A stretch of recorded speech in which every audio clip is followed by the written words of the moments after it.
Hey, Shisui, you should totally make a Samurai Day video. Okay, here we are.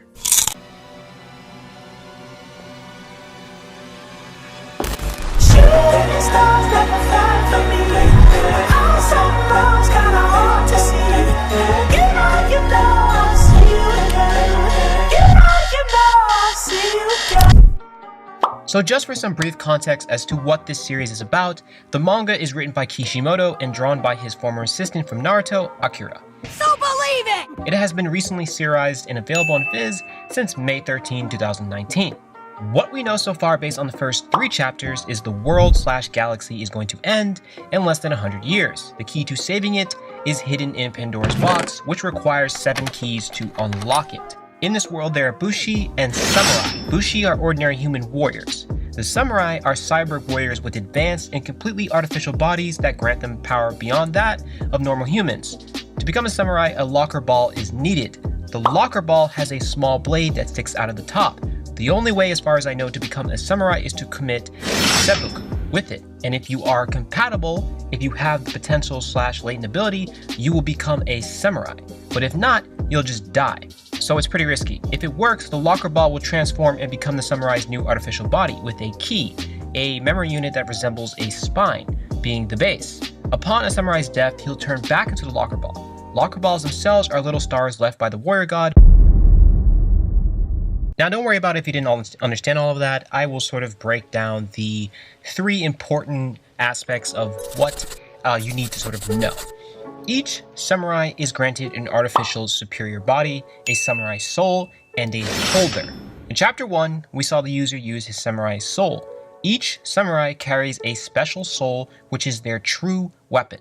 Their ability is to take the soul orb out of their body and attach it to the sword handle to create a unique weapon.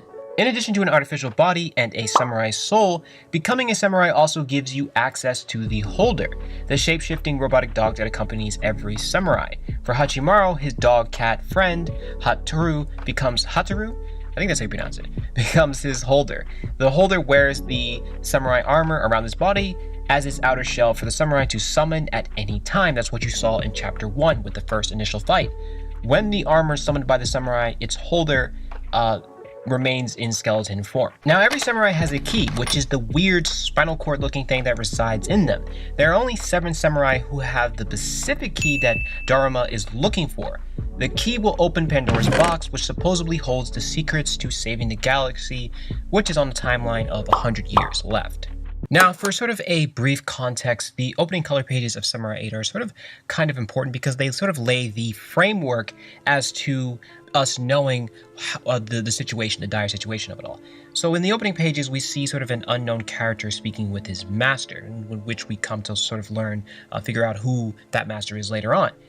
The master tells the character that his duty to find the 7 keys to unlock Pandora's box, which holds the secrets to saving the world.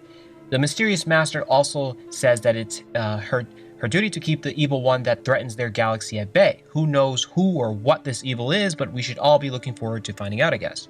Dharma is the Samurai from the color pages at the beginning of Chapter 1.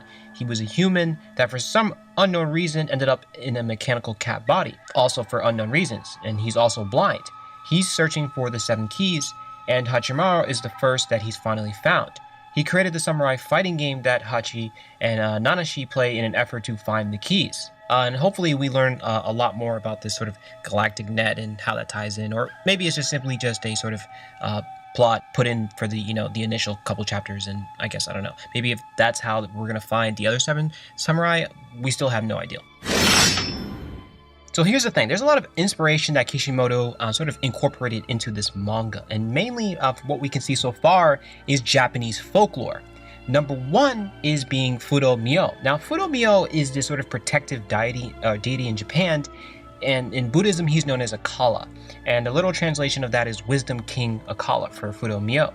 And in Japan, Fudo Myo is worshipped and is installed as the main deity at temples and outdoor shrines. And Fudo Myo, he might play, this deity might play a larger role into the series later on as it continues. We don't know so far.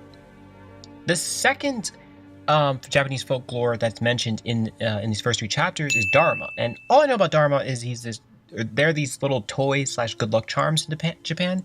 So if you want to, I'll look down the research below. It's some pretty fascinating stuff that I sort of went and looked at after I read these first 3 chapters. I enjoyed these 3 chapters. The dialogue was pretty fluent, and the main character is very charismatic and likable. Also, the world setting is really cool. There's also quite a bit of humor, especially in chapter 3, and it's more mature and refreshing, especially from Kishimoto, who I hope has learned from his mistakes. Also, I'll have a hard time not imagining this world animated with all the vibrant colors as well. The style art for me stayed true to its intention, which was enhancing the experience for the reader. To me, it was more so the aesthetics that took away from the enjoyment overall, how shots were framed, what was in the frame, what's not, side-by-sides, and shading tones. And I'm reading on Viz, so I can only imagine the guys reading on the scanned translations like Gemini's box and Mangadex. As far as the art stylization goes, to me it was fine. It did what I'm assuming was his intended point. What I'm referring to is the shading and overall shapes and facial features, as well as the backdrops and landscape settings. I do admit the framing was off-putting at times, invoking a lack of clarity, as I said. Even quite a few times the motions expressed by speedlines were uncanny. Overall, I think the proportions and the artistic expression worked for the characterization. I do wish they did a better job at using more abstract imagery to convey subtextual ideals, not to specifically be critical, but it's just something I think would impact the manga quality.